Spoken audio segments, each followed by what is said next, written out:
자, 여기 보겠습니다. 이명박 전 대통령, 이동관 전 청와대 홍보수석 어깨동무를 하고 있는데요. 자, MB 이명박 전 대통령은 정치 보복이 의심된다. 자, 그리고 옆에서 참모죠. 이동관 전 수석은 우리도 노정부 때 파일 있어 라고 얘기를 해서 굉장히 많은 주목을 받고 있죠, 지금. 자, 그런데 청와대는 적폐청산은 정치 보복이 아니고 준엄한 명령이다. 이렇게 말을 하고 있고요. 여당인 더불어민주당에서는 노무현 정부 실상 공개를 한다고요? 뻥카일 가능성. 그러면서 어디 해볼 테면 해봐라. 뭐 이런 모습을 나타나고 있다고 합니다. 다음 거 보죠. 홍준표 자유한국당 대표 얼굴이 별로 이렇게 좋지 않네요. 근데 반성을 많이 했네. 누구한테 한 얘기 해보니까 김태흠 한국당 김태흠 최고위원에게 한 말인데 포항에 내려갔죠? 지진이 난 곳. 근데 같이 갔습니다. 그런데 김태흠 최고위원을 보더니 껴안으면서 반성 많이 했네요. 이렇게 얘기를 했어요. 그리고 나서 시간이 흐르니까 김태흠 의원이 내가 뭐 홍해 꼬붕이냐? 기자들이 혹시 홍준표 대표 따라서 수행하는 거 아닙니까? 그렇게 얘기를 하니까 내가 꼬붕이냐? 이러면서 굉장히 불쾌했다고 합니다. 두 분 관계 어떨지 모르겠습니다. 자, 여기 유여해 역시 한국당 최고위원인데요. 포항 지진 문정부의 하늘이 준 경고. 아, 오늘 하루 종일 굉장히 논란이 되고 있는 말입니다. 이 말 좀 따져볼 필요가 있지 않을까 싶기도 하네요. 그러니까 많은 사람들이 지금 수근수근해요. 천재지변에 수능도 미뤄졌는데 뭐라는 거죠? 도대체 하늘이 준 경고? 뭐랍니까? 라고 지금 수근수근들 하고 있습니다. 분위기 그리다지 좋지 않아 보여요. 자, 마지막 날 보죠. 최순실 심장이 펄떡.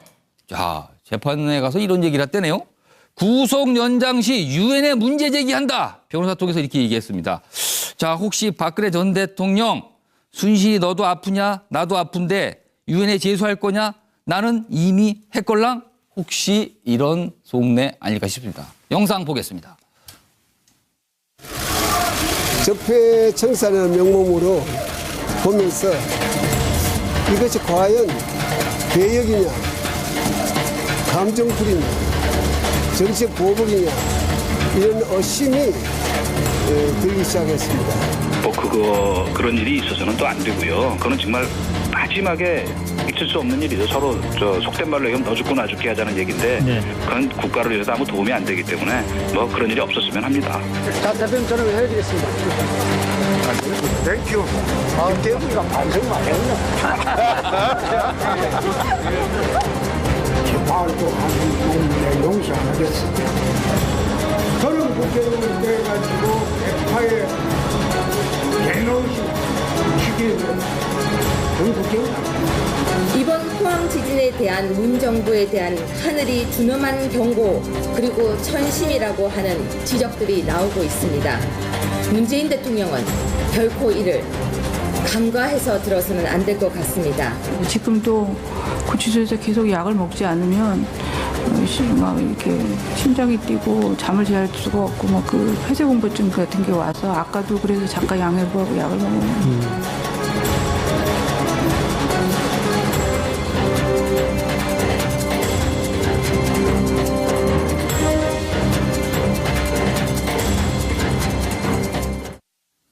자, 기찬 말, 기막힌 말. 자, 영상으로 한번 쭉 훑어봤는데요. 김영주 전 더불어민주당 의원님. 네. 어떤 말들 고르셨습니까? 저는 뭐 정치적인 얘기는 아닙니다만 염재호 고려대학교 총장이 연세대학교 가서 아이들한테 특강을 했는데 대학생들 특강을 했는데 엄마 말 듣지 마라 이렇게 얘기해요. 사실은 엄마 말이라고 하는 것은 좋은 대학 나와서 대기업에 입사하는 것. 그런 걸 얘기하는데 우리 시대는 그런 시대가 이미 지났다. 이런 것인데요. 대학생들에게 저런 말들을 해준 거고. 근데 사실은 지금 유해원 최고위원이 하는 말을 보면 저 말을 좀 염두에 둘 필요가 있을 것 같습니다. 이 젊은 정치인이 과거 정치인의 길을 따라가면 안 되는 그런 시점에 와 있거든요. 그러니까 사실은 자꾸 젊은 정치인이 기존의 보수 정치인이 잘못한 방식으로 일을 하면 안 되는데 예. 똑같은 방식으로 비비꼬는 일을 하고 있으면 사실은 국가의 비전에 무슨 그런 발전이 있겠습니까? 선배 말 듣지 마라. 네. 이 정도 네, 되겠네요. 그런 부분으로 저는 생각을 했고요. 예. 기막힌 말은 어떤 걸 기막힌 말은 MB께서 이제 바레인을 다녀오셨는데 측근들이 하는 말이 이 MB께서 대통령께서 이명박 대통령께서 퇴임 후에도 국익을 위해서 노력하는 롤 모델을 만들고 싶어 한다. 예. 사실은 좀 가만히 있었으면 좋겠습니다. 재직하실 때도 엄청나게 많은 어떤 부피를 낭비했던 그런 비난을 받고 있는 분께서 또 잘했다고 한술 더 떠서 외국까지 태우면 얘도 열심히 하겠다. 예. 좀 기가 막히고 뭐 그런 부분이 좀. 자, 옆에 계신 김태일 국민의당 제2창당위원장께서는 고민하시다가 두 가지를 적어주셨는데 어떤 걸 적으셨습니까? 우선 그 기찻말부터 말씀드릴까요? 촌철살인인데. 예, 그 JSA 대대장이요. 예. 그 북한군이 부상을 입고 쓰러졌을 때 부하들을 보내지 않고 자기가 그 위험을 무릅쓰고 낮은 포복으로 가서 구해왔습니다. 직접 가서 구해왔습니다. 예, 그러면서 한 말이 차마 아이들을 보낼 수 없었다라고 하는 것입니다. 여기서 아이들이란 말은 거는 젊은 군인들. 그렇습니다. 모두 우리나라 지도자들이 이 책임을 회피하고 또 모면하기 위해서 급급하고 있는 이런 현실에서 자기 책무를 다하고 자기 목숨을 버리면서까지 저렇게 솔선하는 지도자 정말 본받을 만하고요. 물론 아무 일이 없었습니다만 그 상황은 사실은 큰 일도 가능성이 충분히 있었기 때문에 굉장히 위험했다고 봐야 되거든요. 자기 목숨을 건 것이죠. 그래서 사실은 눈물이 핑 돌 정도로 저는 저 말이 감격스럽습니다. 아주 기찬 말로 그렇습니다. 네, 저런 지도자들이 정치권에도 많이 있어야 될 텐데 말이죠. 군인엔 있네요. 네, 그렇습니다. 그다음에 이제 기가 막힌 말은 최모 의원이 뭐 이름을 쓰셨네요. 뭐 최모 의원이가 그냥 쓰셨습니다. 동대구역 앞에서 뭐 어떻게 하겠다 이렇게 말씀하셨는데 말하기가 조금 섬뜩합니다. 정말 심각합니다. 저것은 교육상 정말 문제가 많습니다. 첫째는 생명 경시, 두 번째는 책임 회피, 그다음에 특정 지역에 대한 혐오감 조성. 이런 아주 근데 잘못. 왜 굳이 동대구역이었을까요? 자기가 그리 아마 드나드는 그 길목이었던 모양인데요. 왜 하필 거기서 무슨 결행을 하겠다고 하는지 우선 그 행동 자체도 납득할 수 없거니와 저런 지역을 특정하는 것은 정말 이해할 수가 없습니다. 고향 망신 이렇게 생각을 해서 기가 막힌 말이라고 제가 꼽아보았습니다. 최근에 국민의당의 개혁을 위해서 굉장히 고민이 많으시는데 아주 준엄하게 지적을 해 주셨습니다. 자, 옆에서 계속 웃고 계신 노영희 변호사께서는 어떤 말씀을 고르셨습니까? 웃지 않았는데. 그랬나요? 예. 그러니까 오늘을 제가 뽑은 기찻말은요. 그러니까 세월호 관련해서 지금 현재 1,300여일이 지났습니다. 그러니까 미수습자 아직 5분이 돌아오지 못하셨는데 그 전남 목포 신항에서 16일자로 결국에는 이제 더 이상의 수색을 포기하고 이들을 가슴에 묻고 세월호를 떠나겠다라고 말씀하신 그 세월호 가족분들의 그런 마음이 저는 사실은 가장 이번 주에 마음이 와닿았고요. 지금 현재 미수습자 원래 9분 중에서 4분의 시신은 사실은 선체를 인양하면서 찾았고요. 아직 5분에 대해서 못 찾았지만 그럼에도 불구하고 그 대승자 결단을 내려주신 것에 대해서 매우 감사드립니다. 숙연하면서도 굉장히 가슴 아픈 네, 마음이 사실 너무 아픈데요.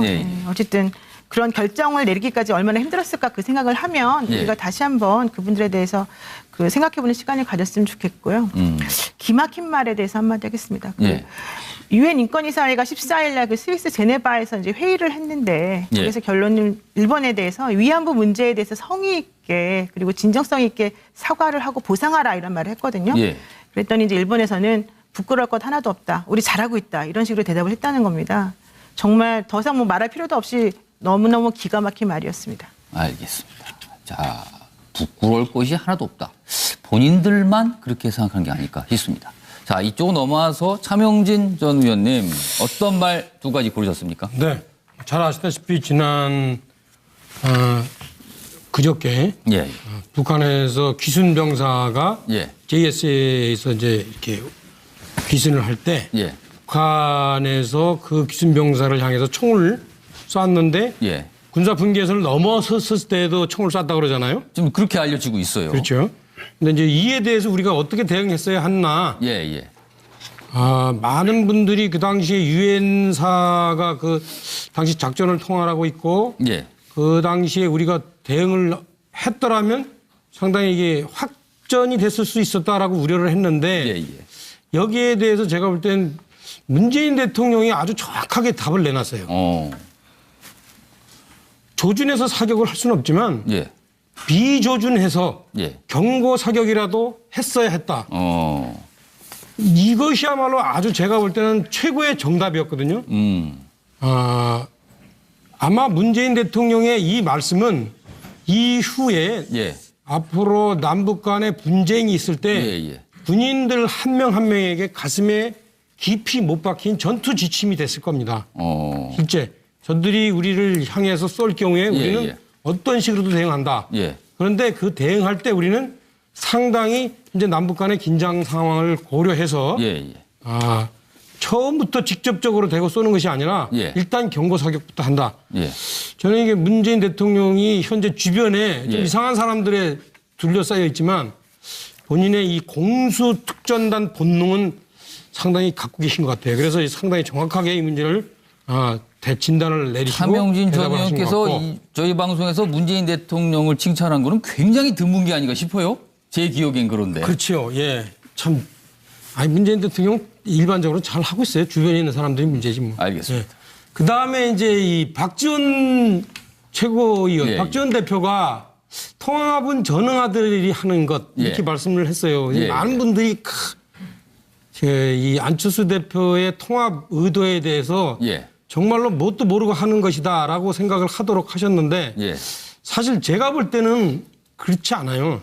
이 박지원 대표는 당장 지금 아마 본인이 기반으로 하고 있는 지역에 있는 사람들이 대부분 민주당을 지지하고 있고 본인도 뭐 전남지사 얘기 나오니까 그 표가 아쉽지만 사실 제가 볼 땐 이래요. 박지원 대표가 아마 이번에 전남지사 나와도 그 표들이 박지원 대표한테 안 갈 거예요. 민주당 후보한테 가지. 그러니까 이걸 현재 민주당을 지지하는 호남 표들의 장기적인 동향을 고려한 안철수 후보의 어떤 저런 상당히 신고 원료에 의한 모험수, 중도를 한번 세력을 형성해 보겠다는 그 노력. 저는 그것이야말로 정치적 천재가 아닌가 이렇게 생각이 지금 듭니다. 차명진 전 의원께서 국민의당 얘기를 해 주셨는데 김태일 위원장님 혹시 차명진 전 의원의 분석에 동의하십니까? 이제 두고 봐야 될 일인 것 같아요. 뭐 가보지 않은 길이라서 다들 또 불안해하는 것도 있지만요. 또 뭔가 좀 만들어 간다는 또 그런 또 재미도 함께 이제 그 우리가 지켜봐야 될 대목인 것 같은데요. 그 새로이 뭐 정치 세력을 규합한다는 일이 간단한 일은 아닙니다. 뭐 여론조사는 보니까 바른정당하고 국민의당이 합치면 그 시너지 효과가 가장 큰 것으로 나타나긴 했습니다만 그러나 두 정당이 통합 수준까지 가려면 명분도 있어야 되고 계기도 있어야 되고 또 내부적인 공감도 있어야 되고 국민적 지지도 있어야 됩니다. 그래서 정책연대, 선거연대, 통합 이런 단계적 그 경로가 이제 두 정당 앞에 기다리고 있는데 내부적 그 합의를 어떻게 잘 이끌어낼지가 첫 단계의 어떤 관건인 것 같습니다. 당에 몸담고 계신 분께서는 굉장히 신중하게, 근데 당에 몸담지 않고 밖에 계신 분께서는 아주 단순 명료하게 설명하셨는데 어떤 분 말씀이 진짜 가까울지 모르겠어요. 두고 보겠습니다. 한번. 자, 이상일 전 의원께서는 어떤 말 고르셨습니까? 네, 저도 자유를 찾아서 목숨을 걸고 내려온 북한군 병사에 관한 이야기인데 그 우리나라 최고의 총상치료 의사인 이국종 교수. 대한민국의 오려한 사람 꼭 살리고 싶다. 이 석혜균 선장을 살렸듯이 지금 굉장히 총상을 많이 입고 목숨이 위태롭지만 일단 초기 단계의 처치를 굉장히 잘했고 반드시 살려내겠다. 참 이 교수님 뜻대로 정말 이 병사가 깨어나길 바라고요. 이분이 이런 말씀하시면서 또 미군의 응급처치 그 도스트오프에 대해서 굉장히 칭찬을 했습니다. 그렇죠. 그래서 역시 어떤 겸손함도 갖추고 그래서 최고의 의사다운 말씀을 하시고 계시다 이런 생각이 굉장히 말씀하시는 걸 들어보면 진정성이 있어 보입니다.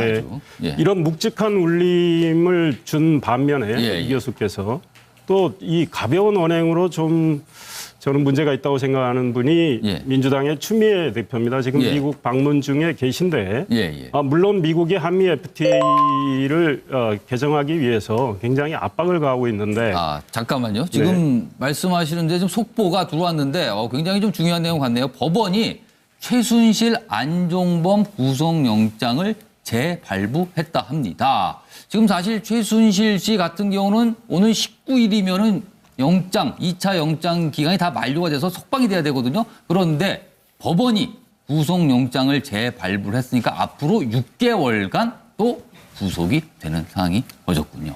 다시 한번 말씀드립니다. 뉴스 속보인데요. 법원이 최순실, 안종범 두 명에 대해서 구속영장을 재발부했다고 합니다. 자, 최순실 세 번째 구속영장 발부고요. 최장 6개월 연장된다고 합니다. 자, 이상민 전 의원님 말씀하시죠. 추미애 대표가 미국에서 우리가 한미 FTA를 폐기할 수도 있다. 사실 뭐 당당하게 우리도 외교 협상하겠다는 취지로 좋게 해석할 수도 있는데 쓸데없이 미국을 자극하는 측면이 있고 우리 정부 입장하고도 좀 다른 내용이고요. 미국에 가셔서 좀 언행이 가볍지 않나 이런 걱정이 들고 또 추미애 대표는 한미 정상회담에서 오간 이야기를 또 언론에 공개를 했지 않습니까? 트럼프 대통령이 그 통일 안 하면 안 되느냐 뭐 이런 이야기를 했다면서 공개를 했는데 지금 청와대가 한미 정상회담에서 논의된 내용은 확인해 줄 수 없다 이런 이야기를 하는데 본인이 민감한 내용을 알고 있다 하더라도 그 정상 간에 논의된 내용은 공개하는 게 아닌데 지금 추미애 대표 미국 가셔서 좀 논란을 일으키는 말씀을 자꾸 하셔서 걱정이 됩니다. 사실 FTA, 한미 FTA 폐기 발언은 미국 측에서 나오면서 우리 국내가 굉장히 기겁을 했었는데 추미애 대표가 미국에 가서 저 얘기를 해서 참 어떻게 받아들일지 좀 난감하기도 합니다. 자, 화면으로 여기를 좀 다시 비춰줬으면 좋겠는데요. 최순실, 아까 소개 드렸죠? 구속 연장 시 유엔에 문제 제기를 하겠다. 근데 연장이 됐습니다. 자, 그렇다면 문제 제기를 할까요? 이미 박근혜 전 대통령은 유엔에 제소해서 그것도 해외에 있는 어떤 조직을 통해서 유엔에 제소를 했다고 하죠. 자, 그렇다면은 이 두 사람 과연 어떤 맥락인지 우선 관련 영상 보고 다시 오겠습니다.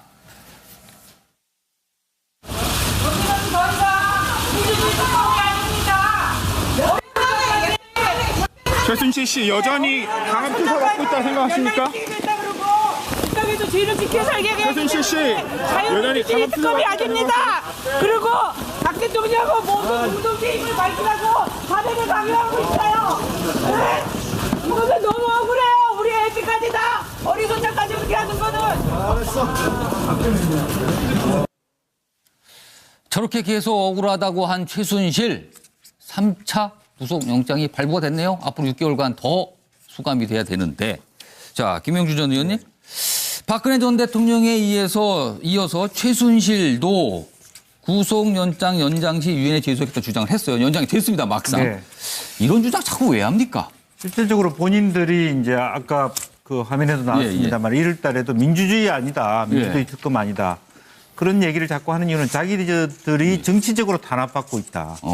사실 그런 측면을 계속 강조함으로써 박근혜 대통령하고 같은 박자를 맞춰서 유엔 인권위원회 제소를 함으로써 한국의 인권적 탄압, 그래서 국제기구 지난번에 뭐 MH그룹인가 그런 쪽하고 관련해서 여러 가지 어떤 말하자면 자료 화면을 만들고 본인이 갖고 있는 어떤 심장병이라든지 그런 부분 또 실제적으로 보면 자기가 어쨌든 3번이나 연장돼서 구속되는 것은 사실은 부당하다 이런 것들을 하고 결과적으로 자기 스스로가 계속 국제사회의 정치적 탄압의 대상자인 것처럼 그렇게 이제 그럼 결과적으로 법원이 인권 탄압을 하는 셈이 되지 않습니까? 그런 주장이라면? 그렇게 이제 자꾸 호도하는 것이죠. 그리고 실제적으로 박근혜 전 대통령 같은 경우에도 다른 사람보다 훨씬 넓은 방에 살고 그런 대우를 받고 실제적으로 일주일에 한 번씩 누가 어떤 구치소 안에서 어떤 소장하고 만나고 주치의를 만나고 그러니까 그게 굉장히 큰 특권인데도 불구하고 탄압을 받고 있다라고 하는 것은 상당히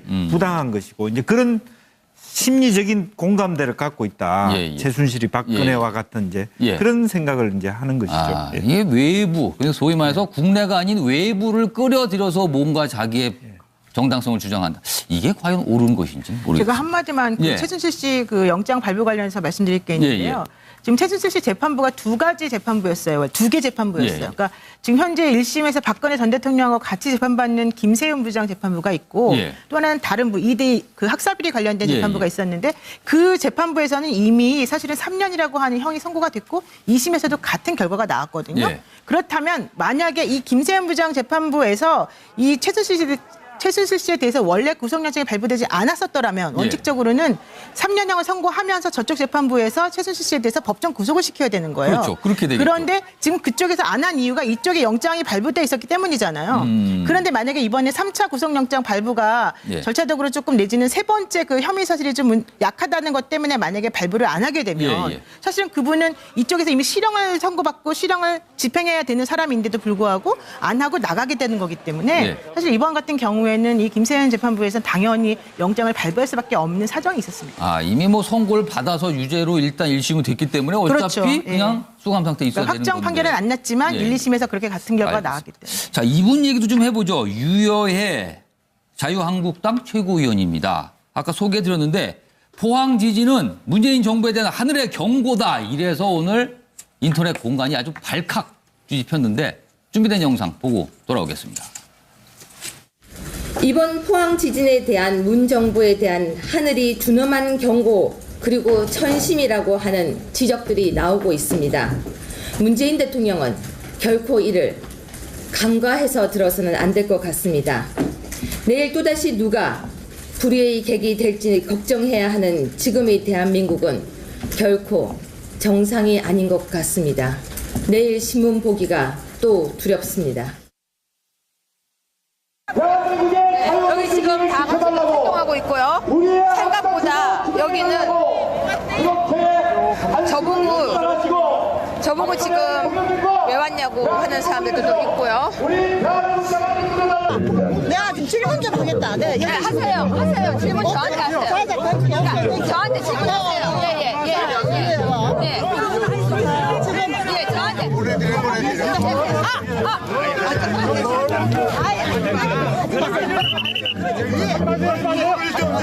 아니, 좀 때리는 건 아니죠. 서로 싸우지 마세요. 얘기 들으러 왔잖아. 그 얘기 하려고 제가 들으려고 왔어요. 그러니까 제가 뭘 할까요? 도와주세요. 어떻게 할까요? 그래, 잠깐만.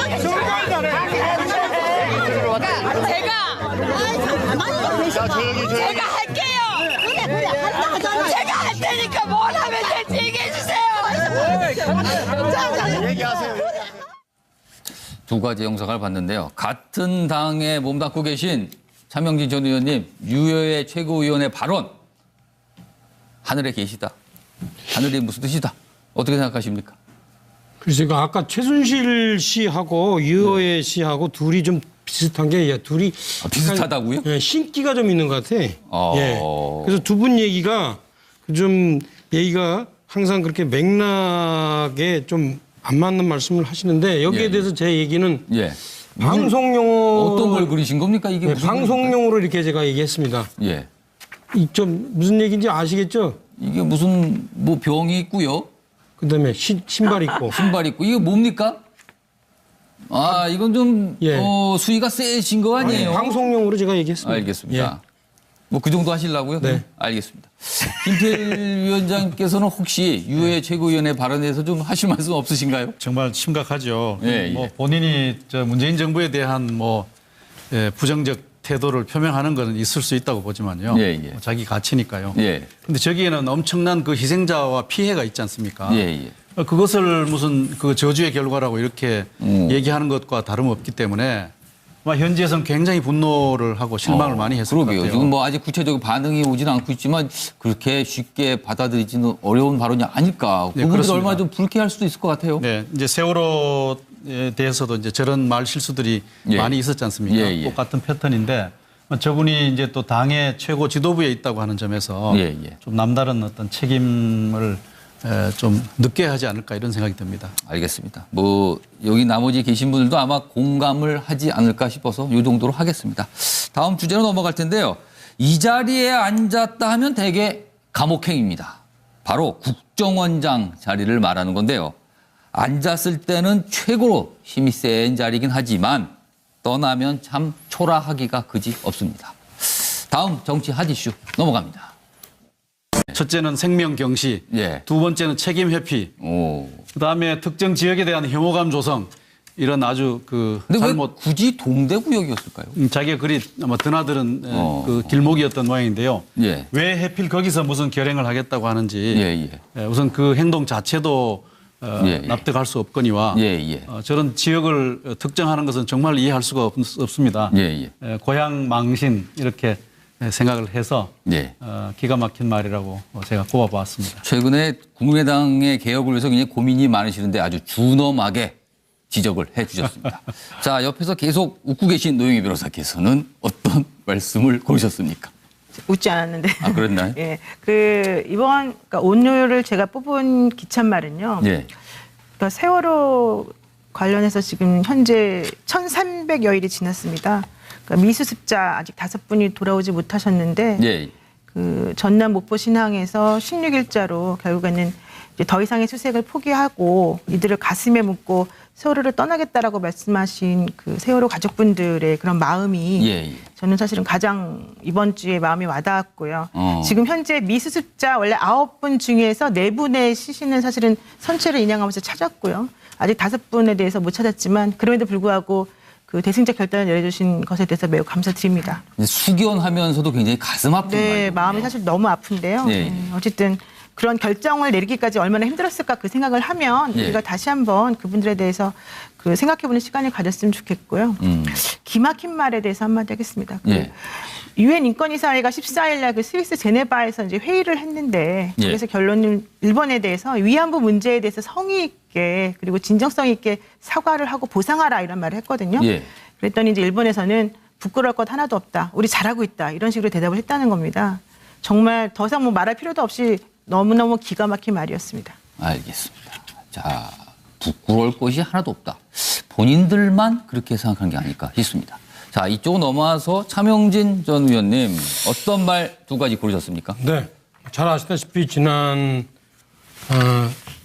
그저께 북한에서 기순 병사가 JSA에서 이제 이렇게 귀순을 할 때 북한에서 그 기순 병사를 향해서 총을 쐈는데 군사 분계선을 넘어섰을 때도 총을 쐈다 그러잖아요. 좀 그렇게 알려지고 있어요. 그렇죠. 근데 이제 이에 대해서 우리가 어떻게 대응했어야 했나? 많은 분들이 그 당시에 유엔사가 그 당시 작전을 통할하고 있고 그 당시에 우리가 대응을 했더라면 상당히 이게 확전이 됐을 수 있었다라고 우려를 했는데 여기에 대해서 제가 볼 땐 문재인 대통령이 아주 정확하게 답을 내놨어요.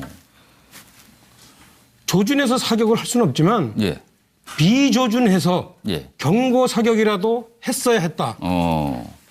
이것이야말로 아주 제가 볼 때는 최고의 정답이었거든요.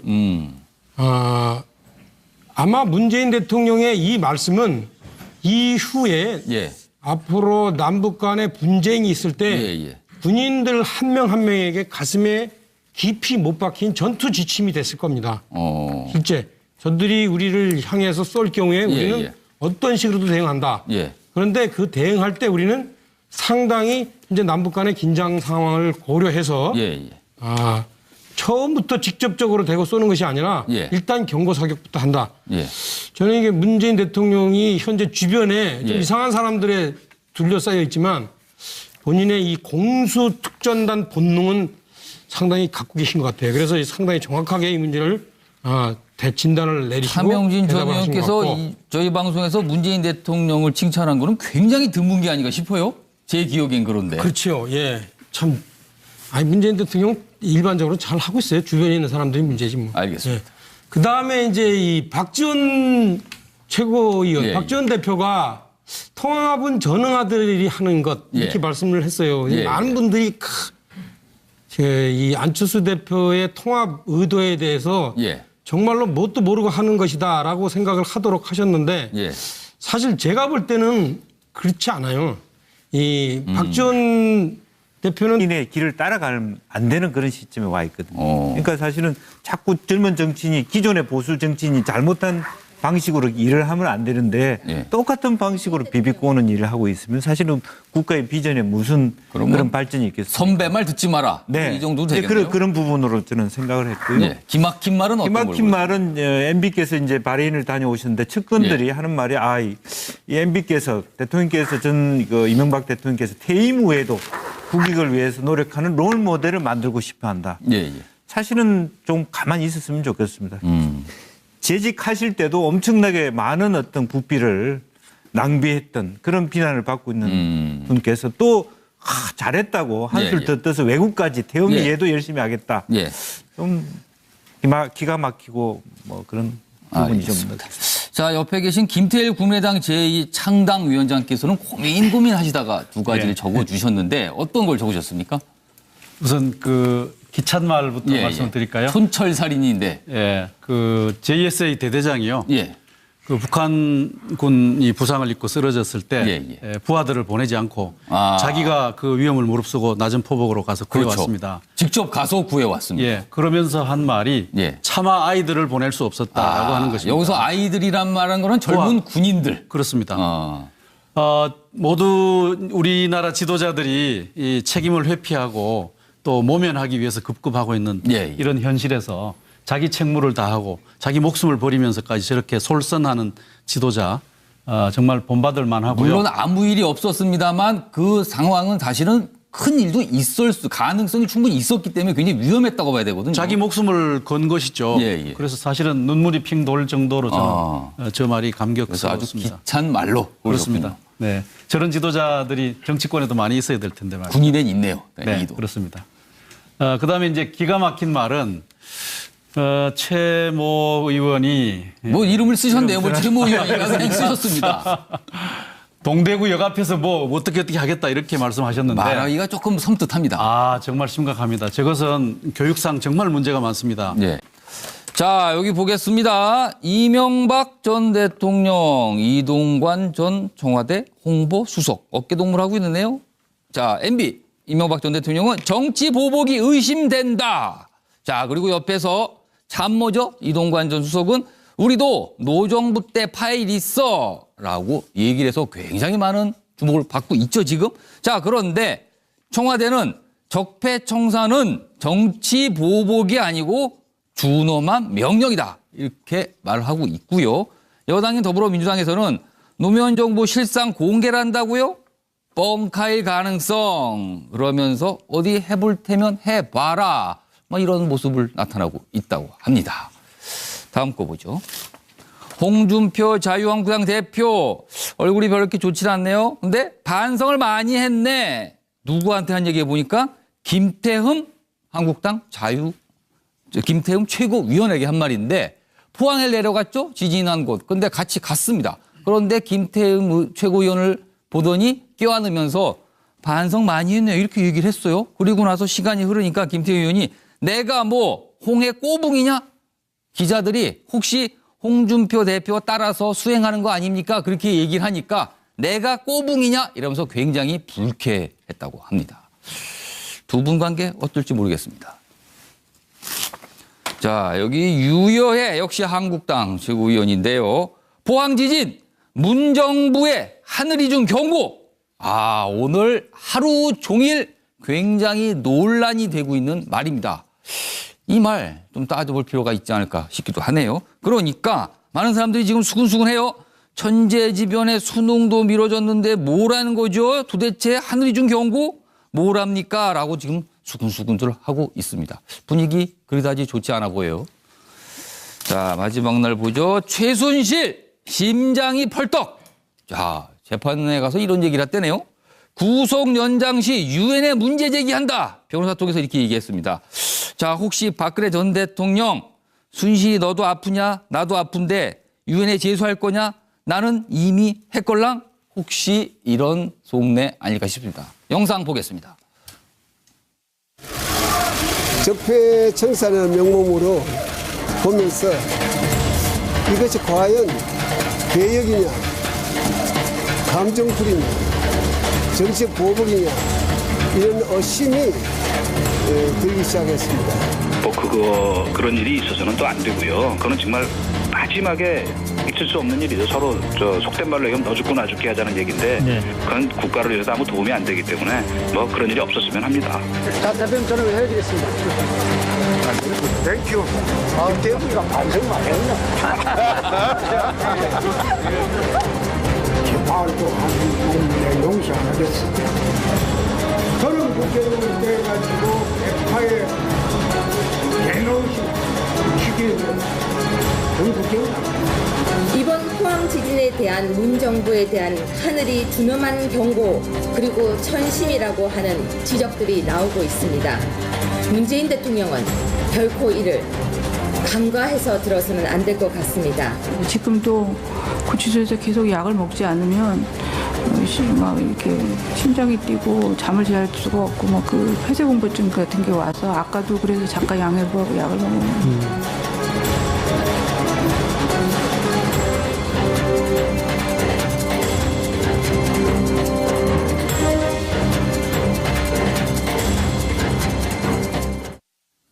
자, 기찬 말, 기막힌 말.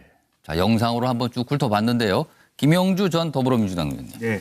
어떤 말들 고르셨습니까? 저는 뭐 정치적인 얘기는 아닙니다만 염재호 고려대학교 총장이 연세대학교 가서 그 아이들한테 특강을 했는데 대학생들 특강을 했는데 엄마 말 듣지 마라 이렇게 얘기해요. 사실은 엄마 말이라고 하는 것은 좋은 대학 나와서 대기업에 입사하는 것. 그런 걸 얘기하는데 우리 시대는 그런 시대가 이미 지났다. 이런 것인데요. 대학생들에게 저런 말들을 해준 거고. 근데 사실은 지금 유해원 최고위원이 하는 말을 보면 저 말을 좀 염두에 둘 필요가 있을 것 같습니다. 이 젊은 정치인이 과거 정치